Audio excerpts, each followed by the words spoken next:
Manx Radio's Countryside is brought to you by NFU Mutual. Hello and welcome to the new series of Countryside here on Manx Radio. I'm Simon Clark. And I'm Kirree. I popped into the Southern District Agricultural Show Field to catch up with some of the organisers to see how show preparations were going for the weekend. I was at Ardjekel in Foxdale to have a look at the brand new cattery facility that's just been finished. And also I popped along to Wholesome Park down south to have a look in at the Tough Muckers Junior Manx X Games. Well, firstly, Kirree, welcome back to the new series and to our listeners as well. It's been a few weeks of a mixed bag again, but not too bad farming-wise. No, I think most of the sheep shearing is eventually done out of the way. It's been a bit of a struggle dodging showers and dealing with livestock in this pretty miserable weather. But there's been some windows of opportunity for the silage and some of the hay to be made, so that's good. Some good grass growth out there with the moisture we've had compared to this time last year. It was very dry and barren. Yes, and it's good to see some variety out there, isn't it? A lot of silage getting cut, some of them haylage with the bales, some even square bales getting done, particularly with that beautiful smelling meadow hay. It is, isn't it? That if you can catch the weather in June, that June hay, there's nothing nicer, especially for sheep and for some of the horses. But like you say, the aroma when you smell the grass cut around the countryside, it's just really that sense of summer, isn't it? It's fair and wholesome. Well, there was the beautiful new building smell at Ardjekel in Foxdale at the MSPCA. I popped along to have a look at their brand new cattery facility in there. I spoke to Jane Gregory and firstly Joanna Warburton. Well, it's a bit of a privilege today because I'm one of the first, I think, to go around and have a look at the new cattery here at the MSPCA. And I've got Jane Gregory here and also Joanna Warburton. And exciting time, Joanna. Yes, and long awaited. So the actual building project, which we're just about to finish, it's not quite open to the public yet, has taken 18 months in the planning and building. And it's just exceeds our expectations from a cat point of view. We have lovely big pens that we can tailor to the cat's needs, whether they need more peace and quiet, whether they need more heat. And the pen space is lovely as well. They're freer to roam, and they're very segmented or segregated from each other as well, which means cats can live as solitary cats if they want to, and of course no cross-contamination or infection either. It's all very up to the minute in terms of its design. So yes, we're super excited and can't wait for people to come and see it. Probably in another week we'll be absolutely ready for opening. Well, of course you've had a cattery here for donkeys. Time immemorial, yes. yeah. But I mean, how does this one compare size-wise? Have you had to put another one in because of the demand or the more cats you're getting in or not? No, our numbers fluctuate year on year, but more or less are around 450 cats and kittens a year, excluding strays and other, but we rehome that number pretty much every year. And the cattery pens that predate these lovely new state-of-the-art ones were 35 years old. They were great in their day, and we got our money's worth out of them. But they were built from wood, which decays over the years anyway, but also harbours infections. And of course, as the cats scratched the wood, it started to not really be fit for purpose anymore. And the cats could see each other, and it was just, yeah, it did its job, but it was time for it to be replaced, and we're just fortunate that we've been in the position that we could do that. Well, Jane, we're actually standing in one of the places where the cats can be, and there really is a vein of luxury for them, really, as best it can be. The new cattery is amazing. The cats are going to have so much fun. They can interact with the public through the windows when they come and view the cats and kittens when we get to that point. Also, if they want to go and hide themselves away, they can do that. The new cattery, the cabins are amazing. We're sure that all the cats and kittens are going to have a great time, and I think the public are going to really appreciate all the work and effort, and the work and effort they have also put in to help us do what we've done now. It's been a long time in waiting, but yeah, I feel very proud of it, I'll be honest. So yeah. And how does it work do you sit when you decided you were going to get a new cattery? Did you sit there and decide what you wanted in it? Did you get have a look at other catteries to see how they worked? Yeah, so we have a board of management who are responsible for our governance and for overall strategy. So again, the sign-off process is not a straightforward one. A lot of thought and consideration goes into capital expenditure here at Ardjerkle. So once that process had been evaluated and decided upon, then we went out to tender. And so yeah, it's like every big expensive project, it takes a lot of time and consideration. But without, as just really picking up on what Jane said, without the support of the Manx public, we couldn't do it. And you know, this cattery, is this fantastic new facility, is here because of the Manx public's generosity. But the play areas they've got little cat flaps inside to go from the really bright place where the windows are to their own little sort of bedroom, as I'd call it. But I mean, is that typical of other catteries at other places, you know, or is it something that you looked at yourself and thought, well, we'd quite like this in our one? Well, the firm that built the actual pens is a market leader in the UK. So we had a local firm to do all the demolition, the fixings, the electrics, all the other work's been done by a local firm, but there wasn't a local firm that could do this. So it was actually a company called Pedigree Pens. They have built other boarding catteries on the Isle of Man. So they are seen as the kind of the creme de la creme of the cattery building industry. But of course there are still boarding catteries that are really well run, that still have wooden pens, and as long as their hygiene procedures and processes are in place, then we would say they're just as good as well. We're blessed with good boarding facilities on the Isle of Man. We don't actually offer cat boarding, unlike the dogs. Ours is purely a rescue cattery. So in terms of referencing other similar establishments, there aren't really many. I know Mancat is there, and Mancat is very unique in how it does what it does. So there's no real comparison really here. Yeah. And how difficult was it, Jane, to sort of move stuff from the old cattery to the new cattery? I mean, that must have been a bit of a logistical nightmare, wasn't it? Yes, it's the only way I can word this. But I must admit, the team have been amazing. We've all rallied round.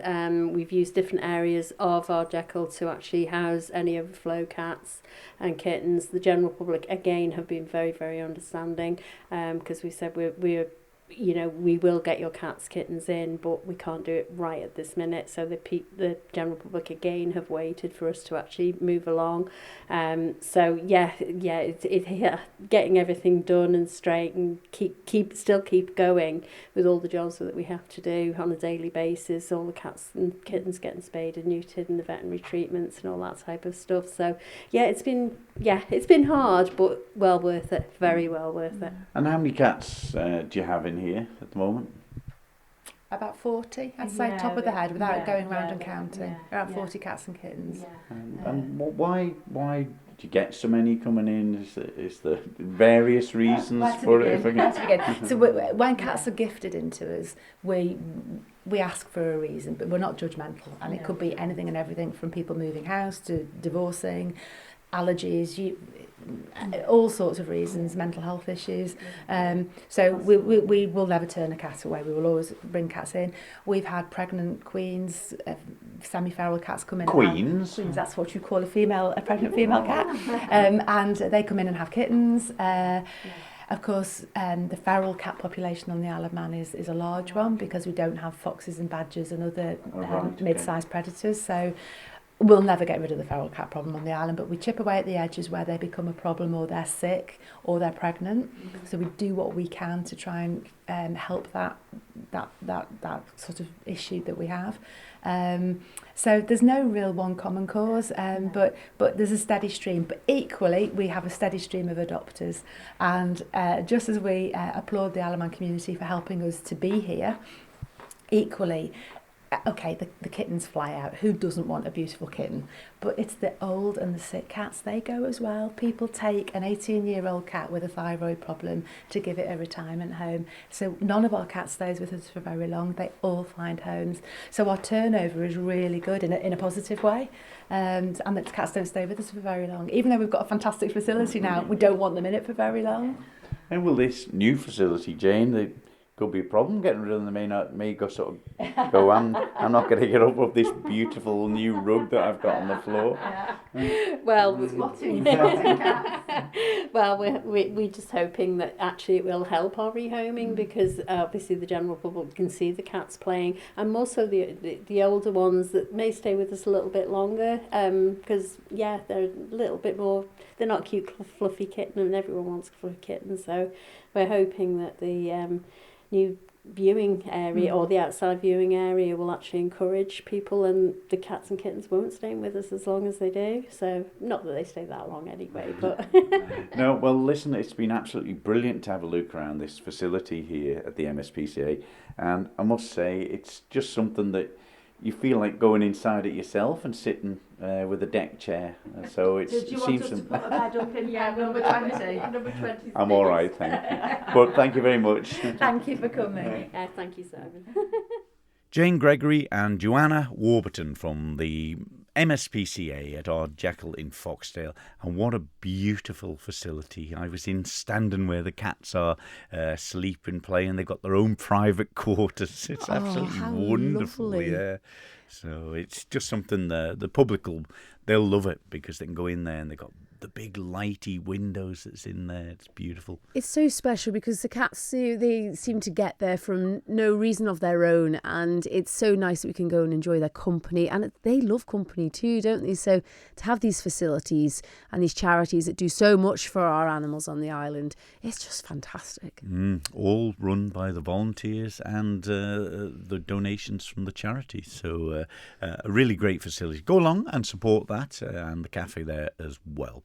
Well, a week away from the first show of the year. How amazing is that? It's come round so quickly, and let's hope the weather is good on Saturday. I popped into the show field to catch up with some of the organisers, as many of the marquees had been erected.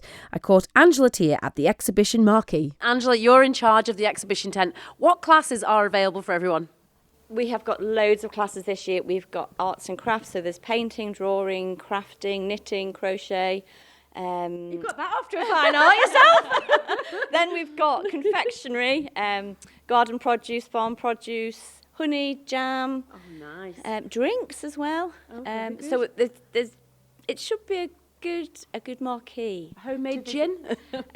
It'll be homemade strawberry liqueur. Ooh, very nice.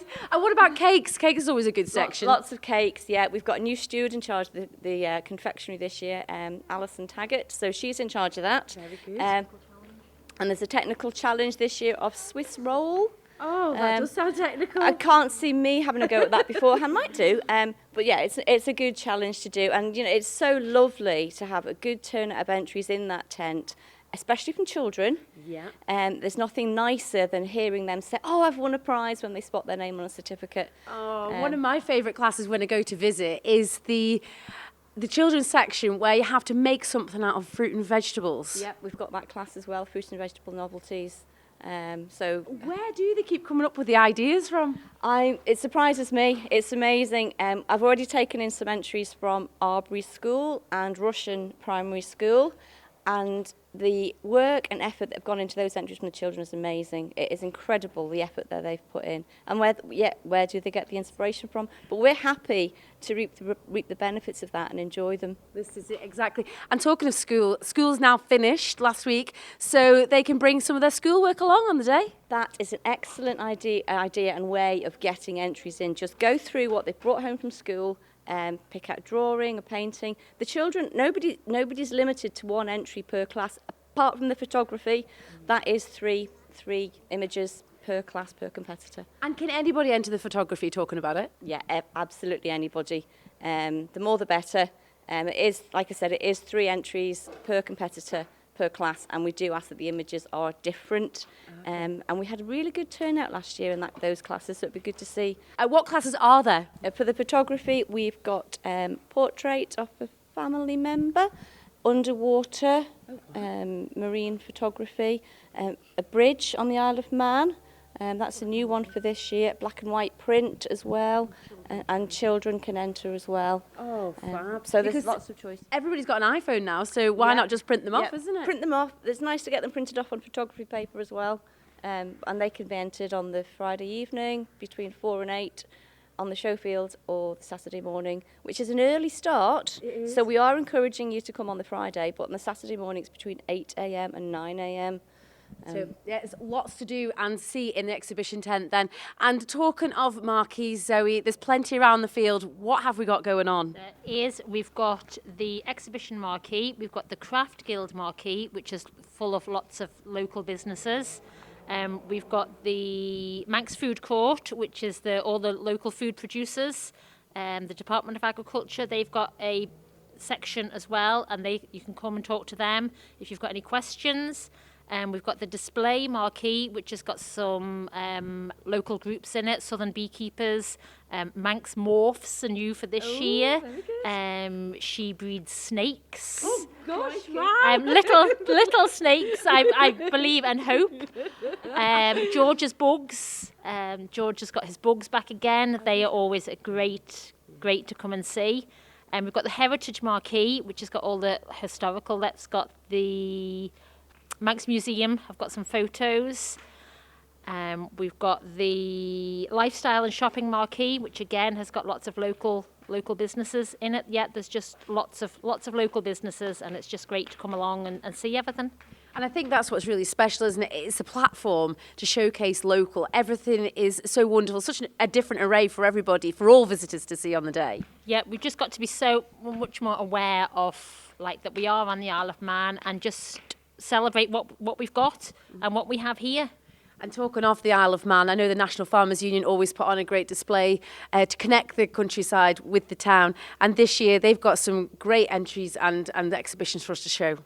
Yeah, they've got some pigs. They've got the shearing demonstration is at the NFU tent. And I know that they're always good fun as well. Yeah, lots to see, lots to do, lots to entertain the kids. Yeah. And also these events, Zoe, I know how much work has gone into it with being at Orrisdale. The volunteers and the sponsors and everybody that's behind the scenes to put an event on like this. You must be so grateful of that team. Yeah, it's a real team effort from everybody. Haven Homes are our main headline sponsor. Thanks to them for all the work that they put in. Loads and loads of other sponsors. Yeah, loads of just effort from the stewards, the judges. Lots of judges coming over from the UK, which is great to see. And I think that's the special thing as an exhibitor. You know, lots of people put time and effort into their livestock, their dairy cows, their horses. They want to, have the best judge there is to give them a fair chance of winning that silverware. Yeah, putting their entries in, they'll have started weeks and weeks ago and training them to walk and stand. And now it'll be all about washing them, making them look their best. So to bring the judges over from the UK, it just makes it worthwhile. And that said, that grand parade on the Saturday afternoon, that is something special to see. Yeah, it's wonderful when you see all the livestock there. The governor and Lady Laurel will be here. I'm yet to ask Pippi who the judge... Well, I have asked Pippi who the judge is, but he wouldn't tell me. I don't think he's letting on anybody. I've not even asked him. But that said, Zoe, it's not too late to get tickets. No, you can buy your tickets online, southernshow.org. And also evening entertainment. Yeah, we've got lots of entertainment. We've got sheepdog demonstrations, pony club games, lots of little dance groups. Hobby horse, we've got hobby horse jumping this year. Sorry, and just hobby horsing around me. And that's on the Sunday afternoon. That's £2 to enter per class, with all proceeds going to the Home of Rest for Old Horses. Yeah, who knew hobby horsing was such a wonderful competition? In the UK, they actually have special competitions. There's a whole set of rules. Yeah, it's wonderful. We've got a few rules. You're out if you've got any refusals or you fall off. Please say that you're providing the hobby horses for people. They don't have to bring their own. No, we have some hobby horses, but you are welcome to bring your own. But that said, on that Sunday afternoon, it is great to see the young people getting involved, the sports. Also, the Meg Lambs, are they making an appearance again this year? Yeah, Meg Lambs on the Sunday afternoon. We've got the children's sports, we've got the tug of war, we've got the tractor tug of war. Yeah, lots going on Sunday afternoon. Well, it sounds like there's a busy few days ahead till the show, but we're all on cue. Yep, roll on the end of July. And the sunshine. We won't forget the sunshine. There we go. That was Angela Tia and Zoe Hampton, the secretary of the Southern District Agricultural Show, with preparations well underway for the show at the weekend. And it's a funny one, isn't it? There's so much work goes into it, but how can they be so enthusiastic a week before thinking, have we forgotten anything? Or... It's amazing, and they're still calling for entries to come on the day. So if you've got any small people's artwork at home that is cluttering up the shelves, get it in the show, make a display and see if they come away with a prize. But so much going on, and I can't wait to see the horseman with his big black stallion. I bet you can't.